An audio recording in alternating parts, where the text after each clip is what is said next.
ऐतिहासिक आर्थिक संकट के बीच श्रीलंका भारी राजनीतिक अस्थिरता से भी गुजर रहा है। संख्या बल के मामले में गोटबाया राजपक्षे की सरकार संसद में लड़खड़ा रही है। हाल ही में राष्ट्रपति और प्रधानमंत्री के अलावा पूरी कैबिनेट इस्तीफा दे चुकी है। वित्त मंत्री को बदला जा चुका है। सेंट्रल बैंक के लिए नए गवर्नर की तलाश भी जारी है। इन सब के बीच इंटरनेशनल मॉनेटरी फंड का कहना है कि वो श्रीलंका की स्थिति पर नज़र बनाए हुए हैं।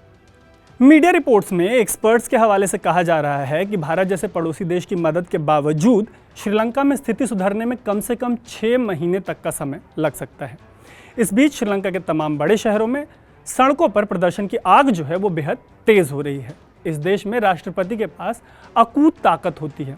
ऐसे में देश को बर्बाद करने का जिम्मेदार राष्ट्रपति गोटबाया राजपक्षे और उनके परिवार को ठहराया जा रहा है।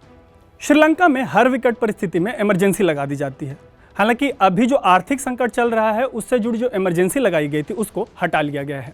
जो प्रदर्शनकारी हैं वो राष्ट्रपति गोटबाया का इस्तीफा मांगते हुए गो गोटा गो के नारे लगा रहे हैं, लेकिन देश को डुबोने के बावजूद गोटबाया राजपक्षे हटने को तैयार नहीं है। नमस्कार, मेरा नाम है तरुण और इस वीडियो में श्रीलंका में बिगड़ती राजनीतिक परिस्थिति पर बात करेंगे और जानेंगे कि ये पड़ोसी देश किस ओर जा रहा है।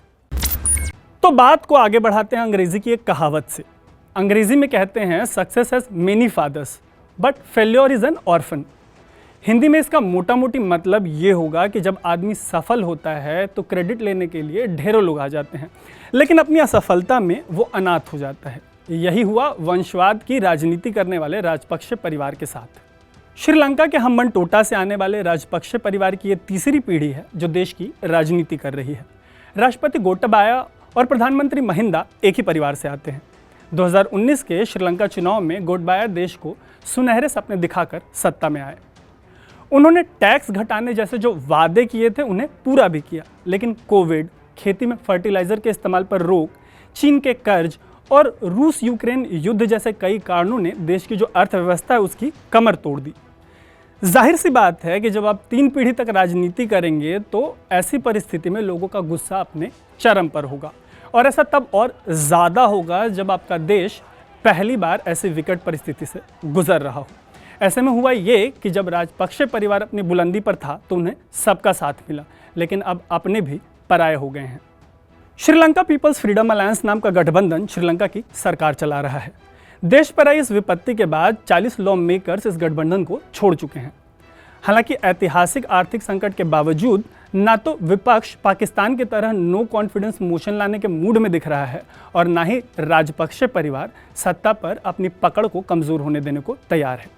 मीडिया रिपोर्ट्स और एनालिसिस में जो बातें सामने आई हैं उसके मुताबिक विपक्ष नहीं चाहता कि सरकार गिर जाए और उन्हें देश को इतने बुरे हालत के बीच संभालना पड़े। राष्ट्रपति गोटबाया ने तो विपक्ष को सरकार का हिस्सा बनने तक का न्योता दिया। उनका ऑफर ये था कि ज्वाइंट नेशनल गवर्नमेंट चलाई जाए, लेकिन विपक्ष ने इसके लिए साफ मना कर दिया। जाहिर सी बात है कि इस ऐतिहासिक संकट की जिम्मेदारी कौन शेयर करना चाहेगा। श्रीलंका की संसद में कुल 225 सीटें हैं। इस देश में ज्वाइंट नेशनल गवर्नमेंट चलाने के अलावा अंतरिम सरकार चलाने जैसे प्रस्ताव भी सामने आए हैं। इन सब पर श्रीलंका की संसद में बहस होनी है। इस बीच नमक से तेल तक के लिए दर दर की ठोकरें खाते लोगों के बीच जो गुस्सा है वो अपने चरम पर है और देश में विरोध प्रदर्शन लगातार तेज होते जा रहे हैं। प्रदर्शन के दौरान राजपक्षे परिवार के लिए अभद्र भाषा का भी इस्तेमाल किया जा रहा है और इस्तीफे के साथ साथ इस परिवार के सदस्यों को गिरफ्तार करने की भी मांग तेज हो रही है। यह सारा कुछ उस राष्ट्रपति के साथ हो रहा है जिन्हें पिछले यानी 2019 के चुनाव में 52% वोट मिले थे। इस बीच जैसा कि राजनीति में होता है, राजपक्षे परिवार ने इस संकट का ठीकरा पिछली सरकारों पर फोड़ने की कोशिश की, लेकिन इस तरह की राजनीति से लोगों का गुस्सा और बढ़ता जा रहा है। लोगों के बढ़ते गुस्से की तस्वीर श्रीलंका की सड़कों पर साफ देखी जा सकती है। भारत अब तक श्रीलंका को $2.4 बिलियन की आर्थिक मदद दे चुका है। भारत अन्य तरीकों से भी श्रीलंका की मदद कर रहा है, लेकिन परिस्थिति लगातार बिगड़ती जा रही है। ऐसे में एक बात साफ है कि श्रीलंका के पॉलिसी मेकर्स को राजनीतिक फायदे से ऊपर उठकर देश के बारे में सोचना होगा और कुछ ऐसा करना होगा जो देश के इतिहास में इसके पहले कभी नहीं हुआ। इस स्टोरी के अलावा भी हमने ऐसी कई और स्टोरीज की हैं जो इसकी जानकारी देती हैं कि श्रीलंका आखिर यहाँ तक कैसे पहुँचा। उन स्टोरीज़ का लिंक हम आपको इस स्टोरी के डिस्क्रिप्शन में दे रहे हैं। इसके अलावा अगर आपके मन में कोई और सवाल रह जाता है तो कमेंट बॉक्स में आएँ और हमें अपना सवाल बताएं, हम उन पर भी स्टोरीज करेंगे। अगर आपको ये वीडियो पसंद आई है तो इसे लाइक करें, शेयर करें और हमें सब्सक्राइब तो ज़रूर करें। फिलहाल के लिए आप देख रहे हैं अनकट।